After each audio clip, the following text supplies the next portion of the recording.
JB Ercito is recognized. Thank you, Mr. Chair. Again, I would like to get to yung sistema ang gusto natin malaman po rito. Siguro, Engineer Alcantara, pagpatuloy, no, na nabusan ako ng oras na nakaraan. Noong nakarang hearing, nabanggit mo na sa affidavit mo na sa dami ng projects sa district mo at sa laki ng pondo na naibaba doon, hindi na kaya. Yung absorptive capacity nyo, nasagad na. Kaya nga sabi mo na ikwento mo na dahil bumabaha ang project sa Bulag, nag-farm out ka na. No? Naghanap na kayo ng ibang distrito na kakargahan. Tama ba? Diba? Yun ang sinabi nyo kanina. Yes, Sir Honor. Nakakagulat na bilyon-bilyon piso pala ang pwedeng pakialaman ng district engineer. So, ganun ka-powerful o ang inyong kapangyarihan no, na pwede na rin kayo na maglagay sa ibang distrito? Your Honor, hindi po ako ang personally na naglalagay. I just want to clarify po this po. Upon the instruction of Congressman Saldico, sabi niya, masyado lang malaki yung Bulacan. Pwede ka man tumulong na makapagbigay din sa mga ibang district? Sige po ako, subukan ko muna pong kumausap. So, hindi po politiko ang kausap po rito. It's the district engineer ko. Gusto niyo ba merong ganito, merong ganito. Kung sino ang interesado, papasa po ng listing sa akin, Your Honor. So si Congressman Saldico ang nagsabi na maghanap ka ng pwedeng kargahan? Kung meron daw pong gusto, Your Honor. So paano kayo nakapagbalagay sa mga projects? Halimbawa, nabanggit nyo yung ilan sa kabilang distrito ng Bulacan. Medyo malaki rin kasi ibang nakagugulat lang ako sa Paglobo, no? From NEP hanggang GAA, no? Pakiulit nga ulit kung sa kayo nakapaglagay. Tarlac first, Tarlac second, Pampanga third, and Bulacan second po. Ang tanda ko po ay parang una po 200 saka 300 po. Yun lang po. So ikaw ba nagrekomenda sa apat na district engineering office na yan maglagay ng pondo si Congressman Saldico o sila na mismo naglagay? Nirecommend mo na doon ilagay? Ako po ang nagsabit kay Congressman Saldico. Galing po sa DE.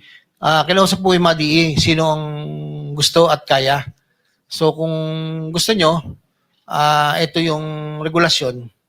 So nagpasa po sila sa akin. Pag nagpasa po ng listing, pinapasa ko po kay Congressman Saldico. Nabanggit nyo rin ng huling hearing na hindi ito alam nung mga kongresista, ng mga distrito na nabanggit nyo. Tama ba? Yes po, Your Honor. So, sorry po, sir. Sige po. Di ilan po yung kinausap ko, Your Honor. Hindi alam ng mga kongresista. Yes po, Your Honor. Opo. So pag ganito yung scheme, kanina yung binabanggit ni Senator Erwin Tulfo, yung parking, no? Parking scheme. Pag ganito, ibig sabihin, ito ba yung sagasa na hindi alam pero nilalagyan ng pondo? Posible po, pero posible din po si DE kung nakipag-usap po sila sa... Kasi dalawa yung Mr. Chair, dalawa yung scheme dito no? Yung isa na alam ng kongresista, may parking, gaya ng binabanggit ni Senator Tulfo kanina, pero meron din na talagang yung binanggit nyo na hindi alam ng kongresista pero talagang ilalagay, syempre, para magka-proyekto lamang. Tama ho ba? Posible po, Your Honor. So ganun ang inaano ko rito, syempre ganun ka makapangyarihan din ang district Sir engineer JB, office. I think yung sagasa is walang budget yun eh. Babrasuhin ibig sabihin, hindi niya ka-level yun. Mas mataas sa congressman yun. Ibig sabihin, sagasa po eh. Di ba kanina si explanation ni Bryce Hernandez dati, pag sagasa, walang komisyon. Pero pag parking, meron. Pero ito kasi talagang hindi alam ng kongresista no? So Opo, sa ganito, meron silang may parking fee o wala na? Tingin ko po yung district engineer po ang makakasagot po doon sa pinagdala namin. Sa kanila. Kung may usapan po sila ng politiko o hindi. Bryce, can you confirm? Linawin ko lang po, yung sagasa po, ibig sabihin, hindi po pinagpaalam sa congressman na ibababa tong pondo na to. Pero meron din pong commitment to. So binibigay yon Bryce, sa mga DE na lang. Hindi alam ng congressman doon kasi walang commitment eh. Tama ba? Hindi po, may commitment po. Binibigay, iniipon din po ni boss yun. Hindi, ang sinasabi sa ibang district. Hindi mo inintindi. Sandali. Ang pinag-uusapan natin dito, yung ibang district po, Your Honor, di po ba? Yung ibang district, yung pong binigay sa ibang distrito. So baka hindi alam ni I'm sorry, Your Honor, galing po hindi ako niyo ng alam. washroom. Pinakonfirm. Anyway, hindi naman sa inaano natin na gusto ko lang matanong din yung kapangyarihan ng isang district engineer. Nabanggit nyo nung kamakailan. Yung pong mga proyekto, alam mo, si Senator Joel nag-request na mga school buildings at iba pa multipurpose yata para Yes sa po, Bulacan. opo, Tama ho? Opo. Pero sinabi nyo dahil ubos na ito'y pinalitan nyo na lamang ng flood control projects. Tama ho ba? Actually, hindi po ako ang nagpalit, Your Honor. Sino po? Sa central office po, kami po ni Yusek Bernardo ang nag-usap. Para palitan. Pumunta po kami kay Secretary tungkol sa allocation po, Your Honor. So ganun din ibig sabihin kayo po at si Yusek Bernardo kaya nyo napalitan into flood control. Yung pong mga request na school buildings. Actually, Your Honor, yung multipurpose building, ako po nagre-report lang po dahil sila po yung Undersecretary for Luzon kung any concerns po sa politiko na nasa kupang ko. Sa kanila ko po sinasabi, Your Honor. O kasi hindi naman sa inaano natin, no? Pero naalala ko lang kasi si Senator Joel, consistent yan doon sa flooding at ayaw niya ng flood control, supposedly. Yes, Your Kaya Honor. nagulat ako, ba't siya nagkaroon ng flood control? At kayo po ang nagsabi na kayo po, kala ko kayo lang ang office pero alam din po ni Yusek Bernardo na pinalitan Apo. into yung pong request for school buildings and multipurpose. Yun po ay napag-usapan po sa namin ni Yusek Robert saka ni Secretary Bonoan at that time. Kasi nga hindi na po kayang i-accommodate po yung 1.5 na request po, Your Honor. At nabanggit nyo rin na meron alam nang hingi ba si Senator Joel? Hindi sa inaano ko, no? Hindi Pero nire-reiterate lang natin yung inyo pong sinabi. Hindi po, Your Honor. Gaya ang po sinabi ko, ako po yung gumawa ng paraan at alam ko po kasi galit na galit po si Senator sa flood control po. Yun nga kasi, kaya natin ito, Mr. Chair, para malaman natin paano nila napapalitan. No? Kung sino, si DE ba? Hindi po. Kasama si Yusek Sa Bernardo. central office na po, nagsasabit po ng listing, Your Honor. So kanina po nasabi po ni Yusek Bernardo, pinakilala po pala kayo kay Saldico mismo. Tama Yes ho po, ba? Your Honor. At ang tinanong ay kung mapapagkatiwalaan daw ho kayo. So ilang beses ho kayo nagkakilala? Nagkaroon ng pagkakataon na magkasama? Ni Congressman Saldico po. Yes, sir. Yes. Congressman Saldico po, siguro po, pinakamarami na po yung 2 to 3 times a year kami 2 to 3 magkita. times a year. Pinakamarami na po yun. Napakadalang po kami magkita. Basta yun lang pong minsan po, nagre-request ako na ano na po ang sitwasyon. Pag malapit na po yung submission ng mga listahan, yun lang po, mga 30 to 40 minutes po kami nag-uusap. Pero, so bago magkaroon ng deadline para sa submission for the preparation ng NEP ba to o sa GAA na? meron pong NEP, meron pong para sa GAA.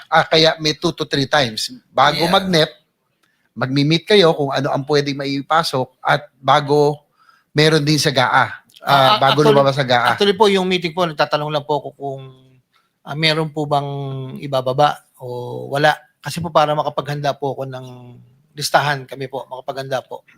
Yun lang po ang nagiging usapan namin po doon. Nabanggit na rin lang kanina ni Yusek Bernardo na meron pong commitment fees para po kay Congressman Saldico. Ano po ang usapan nyo pagdating sa kitaan para sa projects na inilalagay nyo sa ibang districts? Meron pa, paano naman yon? Kasi nabanggit nyo na 25 pag sa distrito. Pero paano yung galing sa ibang distrito at paano po ang Ganun din po. Your ate Honor. anon?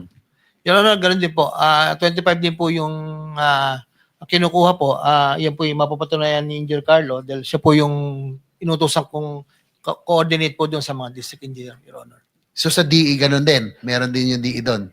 Hindi ko na po alam kung Hindi na. paano po ang proseso nila, Your Honor. Well, itong anomalya ng flood control projects ay maituturing na isang malaking organized crime syndicate. Kaya nga, sana makabalik tayo muli doon, Mr. Chair, doon sa mga talagang perpetrator, sa mga nagsimula nitong nag-draw up nitong scheme na ito. No? Nakakalungkot, parang napupunta tayo dito sa mga kasama natin. Sinabi mo sa affidavit mo, ang connection mo kay dating Yusek Bernardo ng DPWH na kayo ay magkakilala noong 1997 pa. malaking papel ang ginampanan mo sa pag-angat ng inyong career sa DPWH at mukhang malaki rin ang papel niya sa iyong pag-unlad, no? Sa madaling salita, malalim ang sabi na nga, malalim ang bulsa at pinagsamahan ninyo, no? Kanina umamin naman si Yusek Bernardo at humingi ng tawad. Sa tingin niyo ba, bakit lubos ang kayong pinagkatiwalaan ni Yusek Bernardo? Ano ang binigay at pinakita mo sa kanya para ikaw ay mapili niyang tulungan makaangat sa buhay? Actually po, Your Honor, 1997 pa po, magkasama na po kami. Hanggang tumaas po siya ng posisyon. Kami po talaga yung mga sinasabi po sa distrito na bata-bata po nila, ganun. So, yun po yun. At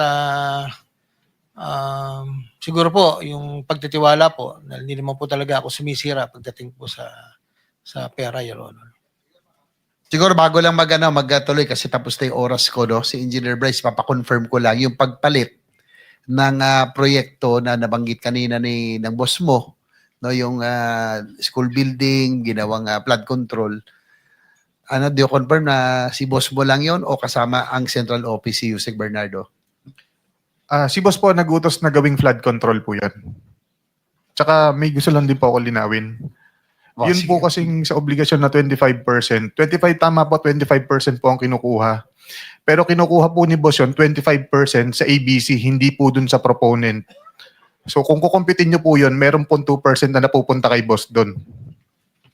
Mr. Chair, Senator JB, Yes, sige. pwede mo clarify lang Go ahead, please go ahead. kung sino yung boss na sasabi niya, Bernardo ba or Alcantara? Boss Henry Alcantara ko po. Alcantara. Thank you, Senator JB. Yung po, so ibig sabihin may 2% pang extra doon sa bukod sa 25% na sa proponent na sinasabi, yung commitment. Ibig sabihin po, yung 25% po, for example, kung 100 million po yung binaba, ang 25% po nun is 25 million. Pero kung i-compute mo po yung 25%, based po dun sa may appropriate budget cost, nasa 23 million lang po yun. So may extra 2 million po, kay Boss Henry po napupunta yun.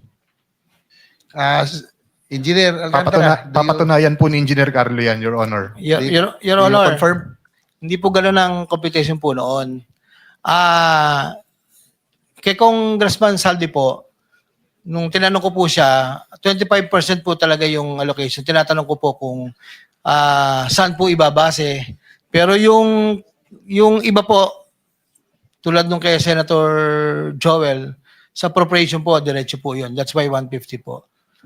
Yung iba po, ABC, yun po, nagiging contingency funds po ng office po pagka may mga Ay. request. Opo, Your Honor. Pero hindi po sa akin yun. Nay. Nahirapan ako sa computation na parang iba yung accounting nila eh. Ha? Iba yung accounting. Debit, credit, kupit. Parang iba yung accounting ng Mr. Chair, mamaya na lang pag nandito na si Yusek Bernardo. Yes, Senator